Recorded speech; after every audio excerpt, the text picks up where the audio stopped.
ਨਾਲ ਜਿਹੜਾ ਕੀ ਆ ਭੂਚਾਲ ਆਉਂਦਾ ਹੈ, ਇਹਨੂੰ ਕਹਿੰਦੇ ਨੇ ਭੂਚਾਲ। ਹੁਣ ਆਪਾਂ ਭੂਚਾਲ ਦੇ ਕੀ ਆਈਟਮਸ ਕਰਦੇ ਹਾਂ।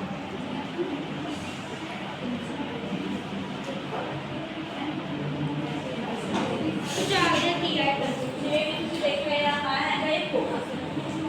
ਇਹਦੇ ਵਿੱਚ ਕੀ ਹੁੰਦਾ ਹੈ, ਇਹ ਜਿਹੜਾ ਧਰਤੀ ਦੇ ਹੇਠਾਂ ਜਿੱਥੇ ਤੋਂ ਭੂਚਾਲ ਸ਼ੁਰੂ ਹੁੰਦਾ ਹੈ, ਇਹ ਜਿਹੜਾ ਕੀ ਉਹਨੂੰ ਫੋਕਸ ਜਾਂ ਹਾਈਪੋ ਸੈਂਟਰ ਕਹਿੰਦੇ ਨੇ। ਇਹਦੇ ਵਿੱਚ ਭੂਚਾਲ ਸਭ ਤੋਂ ਪਹਿਲਾਂ ਸ਼ੁਰੂ ਹੁੰਦਾ ਹੈ ਤੇ ਇਹਦੇ ਵਿੱਚ ਚਟਾਨਾਂ ਜਿਹੜੀਆਂ ਨੇ ਹਿਲਦੀਆਂ ਨੇ ਤੇ ਜਿਹਦੇ ਕਾਰਨ ਜਿਹੜਾ ਊਰਜਾ ਪੈਦਾ ਹੁੰਦੀ ਹੈ ਤੇ ਉਹ ਜਿਹੜੀਆਂ ਲਹਿਰਾਂ ਦੇ ਰੂਪ ਵਿੱਚ ਆਲੇ ਦੁਆਲੇ ਫੈਲਦੀ ਹੈ, ਜਿਹਨਾਂ ਭੂਚਾਲ ਹੁੰਦਾ ਹੈ। ਤੇ ਉਸ ਤੋਂ ਬਾਅਦ ਆ ਗਿਆ ਹੁੰਦਾ ਹੈ ਐਪੀਸੈਂਟਰ। ਇਹ ਜਿਹੜਾ ਫੋਕਸ ਦੇ ਉੱਪਰ ਸਥਿਤ ਹੁੰਦਾ ਹੈ, ਜਿਹਦੇ ਨਾਲ ਕੀ ਆ ਲਹਿਰਾਂ ਦਾ ਜਿਹੜੀ ਭੂਚਾਲ ਰਾਹੀਂ ਜਿਹੜੀਆਂ ਲਹਿਰਾਂ ਪੈਦਾ ਹੁੰਦੀਆਂ ਨੇ, ਜਿਹੜੇ ਝਟਕੇ ਪੈਦਾ ਹੁੰਦੇ ਨੇ, ਉਹਦਾ ਆਪਾਂ ਨੂੰ ਸਭ ਤੋਂ ਪਹਿਲਾਂ ਪਤਾ ਲੱਗਦਾ ਹੈ ਅਤੇ ਉਹ ਸਭ ਤੋਂ ਪਹਿਲਾਂ ਮਹਿਸੂਸ ਕੀਤੇ ਜਾਂਦੇ ਨੇ। ਇਹ ਹੈਗਾ ਫੋਕਸ ਤੇ ਹਾਈਪੋਸੈਂਟਰ ਤੇ ਜਿਹੜਾ ਦੂਸਰਾ ਫੋਕਸ ਹੈਗਾ ਉਹ ਹੈਗਾ ਐਪੀਸੈਂਟਰ। ਉਸ ਤੋਂ ਬਾਅਦ ਆਪਾਂ ਜੇ ਗੱਲ ਕਰੀਏ ਇਹਦੇ ਜਿਹੜੇ ਦੋ ਨੇ ਰਿਕਟਰ ਸਕੇਲ, ਦੋ ਪੈਮਾਨੇ ਨੇ ਤੇ ਇੱਕ ਹੈਗਾ ਰਿਕਟਰ ਸਕੇਲ, ਇੱਕ ਹੈਗਾ ਸਿਸਮੋਗ੍ਰਾਫ। ਜਿਹੜਾ ਰਿਕਟਰ ਸਕੇਲ ਆ ਉਹ ਹੈਗਾ ਇੱਕ ਭੂਚਾਲ ਦੀ ਤੀਬਰਤਾ ਅਤੇ ਉਹਦੇ ਊਰਜਾ ਨੂੰ ਮਾਪਦੀ ਹੈ।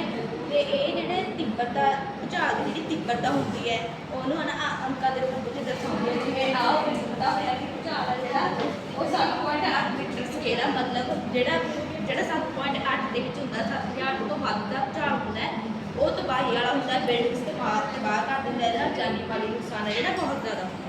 ਠੀਕ ਹੈ, ਇਹ ਹੋ ਗਿਆ ਰਿਕਟਰ ਸਕੇਲ ਜਿਹੜਾ ਇਹ ਅੰਕ ਲੈਂਦਾ ਹੈ। ਠੀਕ ਹੈ, ਅੱਗੇ ਆ ਗਿਆ ਸਿਸਮੋਗ੍ਰਾਫ। ਇਹ ਉਹ ਯੰਤਰ ਹੁੰਦਾ ਹੈ ਜਿਹਦੇ ਰਾਹੀਂ ਆਪਾਂ ਭੂਚਾਲ ਦੀ ਤੀਬਰਤਾ ਜਾਂ ਧਰਤੀ ਦੇ ਕੰਬਣ ਨੂੰ ਮਾਪਦੇ ਆ। ਠੀਕ ਹੈ, ਇਹਦੇ ਰਾਹੀਂ ਕੀ ਹੁੰਦਾ ਵੀ ਜਿਹੜੀ ਇਹ ਯੰਤਰ ਹੈ ਇਹਦੇ ਵਿੱਚ ਇੱਕ ਲਟਕਦਾ ਹਿੱਸਾ ਹੁੰਦਾ ਹੈ, ਜਿਹਦੇ ਰਾਹੀਂ ਹੈ ਨਾ ਜਦੋਂ ਭੂਚਾਲ ਆਉਂਦਾ ਹੈ ਤਾਂ ਯੰਤਰ ਦਾ ਜਿਹੜਾ ਪੂਰਾ ਹਿੱਸਾ ਹੁੰਦਾ ਹੈ ਉਹ ਤਾਂ ਹਿਲਦਾ ਹੈ, ਜਿਹੜਾ ਲਟਕਦਾ ਭਾਰ ਉਹ ਥੋੜਾ ਬਹੁਤਾ ਹੀ ਹਿਲਦਾ ਹੈ।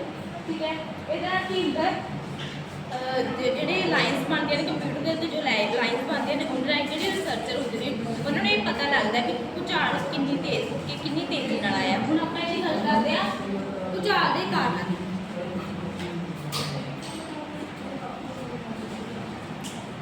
ਭੂਚਾਲ ਦੇ ਕਾਰਨ ਸਭ ਤੋਂ ਪਹਿਲਾਂ ਆ ਗਿਆ ਟੈਕਟੋਨਿਕ ਪਲੇਟਸ ਦਾ ਹਿੱਲਣਾ। ਸਭ ਤੋਂ ਪਹਿਲਾਂ ਜਿਹੜੀ ਧਰਤੀ ਆ ਉਹ ਪਲੇਟਸ ਨਾਲ ਬਣੀ ਹੁੰਦੀ ਹੈ ਤੇ ਇਹਦੇ ਵਿੱਚ ਜਿਨ੍ਹਾਂ ਨੂੰ ਟੈਕਟੋਨਿਕ ਪਲੇਟ ਕਿਹਾ ਜਾਂਦਾ, ਜਿਹੜੇ ਪਲੇਟਸ ਹਿਲਦੀਆਂ ਨੇ ਜਾਂ ਇੱਕ ਦੂਜੇ ਦੇ ਉੱਪਰ ਜਾਂਦੀਆਂ ਨੇ ਜਾਂ ਖਿਸਕਦੀਆਂ ਨੇ, ਇੱਕ ਦੂਜੇ ਤੋਂ ਦੂਰ ਜਾਂਦੀਆਂ ਨੇ, ਤਾਂ ਜਿਹੜਾ ਭੂਚਾਲ ਆਉਂਦਾ ਹੈ ਤੇ ਧਰਤੀ ਕੰਬਦੀ ਹੈ।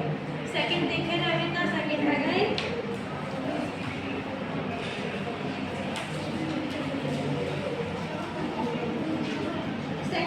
ਊਰਜਾ ਦਾ ਨਿਕਲਣਾ। ਜਦੋਂ ਟੈਕਟੋਨਿਕ ਪਲੇਟਸ ਹਿਲਦੀਆਂ ਨੇ ਤਾਂ ਊਰਜਾ ਬਹੁਤ ਜ਼ਿਆਦਾ ਮਾਤਰਾ ਵਿੱਚ ਪੈਦਾ ਹੁੰਦੀ ਹੈ ਤੇ ਇਹ ਲਹਿਰਾਂ ਦੇ ਰੂਪ ਵਿੱਚ ਆਲੇ ਦੁਆਲੇ ਫੈਲਦੀ ਹੈ, ਜਿਸ ਕਾਰਨ ਕੀ ਹੈ ਜਿਹੜਾ ਧਰਤੀ ਕੰਬਦੀ ਹੈ ਤੇ ਭੂਚਾਲ ਆਉਣ ਦੀ ਸੰਭਾਵਨਾ ਹੋਰ ਜ਼ਿਆਦਾ ਹੋ ਜਾਂਦੀ ਹੈ।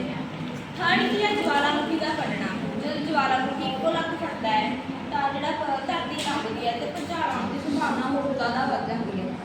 ਤੇ ਇੱਕ ਹੈਗਾ ਖਾਣਾ ਫਟਣਾ ਇਹ ਕਹਿ ਲਓ, ਜਦੋਂ ਖਣਿਜ ਪਦਾਰਥ ਕੱਢਣ ਲਈ ਖਾਣਾ ਲਈ ਧਮਾਕੇ ਕੀਤੇ ਜਾਂਦੇ ਨੇ ਤਾਂ ਜਿਹੜੀ ਧਰਤੀ ਕੰਬਦੀ ਹੈ ਤੇ ਭੂਚਾਲ ਆਉਣ ਦੇ ਕਾਰਨ ਨੇ ਜਿਹੜੇ ਇਹ ਭੂਚਾਲ ਦਾ ਮੁੱਖ ਕਾਰਨ ਹੈ ਭੂਚਾਲ ਜਿਹੜਾ ਆਉਣ ਦੀ ਸੰਭਾਵਨਾ ਹੋਰ ਜ਼ਿਆਦਾ ਵੱਧ ਜਾਂਦੀ ਹੈ। ਤੇ ਇੱਕ ਹੈਗਾ ਫਾਲਟ ਲਾਈਨਸ ਉਹ ਹੁੰਦੀਆਂ ਨੇ ਜਿਵੇਂ ਚਟਾਨਾਂ ਦੇ ਫਟਣ ਨਾਲ ਚਟਾਨਾਂ ਦੇ ਫਟਣ ਵਿੱਚ ਜਿਹੜੀਆਂ ਲਾਈਨਸ ਬਣੀਆਂ ਹੁੰਦੀਆਂ ਨੇ ਉਹਨਾਂ ਨੂੰ ਫਾਲਟ ਲਾਈਨ ਕਹਿੰਦੇ ਨੇ। ਜਦੋਂ ਇਹ ਅਚਾਨਕ ਫੁੱਟਦੀਆਂ ਨੇ ਤਾਂ ਜਿਹੜਾ ਭੂਚਾਲ ਹੋਰ ਜ਼ਿਆਦਾ ਭੂਚਾਲ ਦੀ ਆਉਣ ਦੀ ਜਿਹੜੀ ਸੰਭਾਵਨਾ ਹੈ ਉਹ ਹੋਰ ਜ਼ਿਆਦਾ ਵੱਧ ਜਾਂਦੀ ਹੈ। ਇੱਕ ਹੋ ਜਾਂਦਾ ਹੈ ਧਰਤੀ ਅੰਦਰਲੀਆਂ ਗੈਸਾਂ ਦਾ ਦਬਾਅ। ਜਦੋਂ ਧਰਤੀ ਦੇ ਅੰਦਰ ਗੈਸਾਂ ਹੁੰਦੇ ਨੇ ਉਹਦਾ ਪ੍ਰੈਸ਼ਰ ਵੱਧ ਜਾਂਦਾ ਤੇ ਜਿਹੜੇ ਪਦਾਰਥ ਪਿਘਲਣ ਲੱਗ ਜਾਂਦੇ ਨੇ ਉਹਦੇ ਨਾਲ ਜਿਹੜਾ ਇਹ ਭੂਚਾਲ ਜਿਹੜਾ ਆ ਸਕਦਾ ਹੈ। ਅਗਲਾ ਹੈਗਾ ਪਰਮਾਣੂ ਟੈਸਟ। ਜਦੋਂ ਮਨੁੱਖ ਹੈ ਜਿਹੜਾ ਪਰਮਾਣੂ ਟੈਸਟ ਕਰਦਾ ਹੈ, ਧਰਤੀ ਤੇ ਧਮਾਕੇ ਕਰਦਾ ਹੈ ਜਾਂ ਹੋਰ ਵਿਖਣ ਕਰਦਾ ਹੈ ਨਵੀਂ ਊਰਜਾ ਬਣਾਉਣ ਲਈ, ਤਾਂ ਜਿਹੜਾ ਧਰਤੀ ਕੰਬਦੀ ਹੈ ਤੇ ਭੂਚਾਲ ਹੋਰ ਜਿਹੜਾ ਆ ਜਾਂਦਾ ਹੈ। ਸੋ ਮੈਨੂੰ ਲੱਗਦਾ ਅੱਜ ਦਾ ਤੁਹਾਨੂੰ ਇਹ ਟੌਪਿਕ ਆਪਾਂ ਈਜ਼ੀ ਲੱਗਿਆ ਹੋਊਗਾ ਤੇ ਸਮਝਣਾ ਸੌਖਾ ਹੋਊਗਾ ਤੇ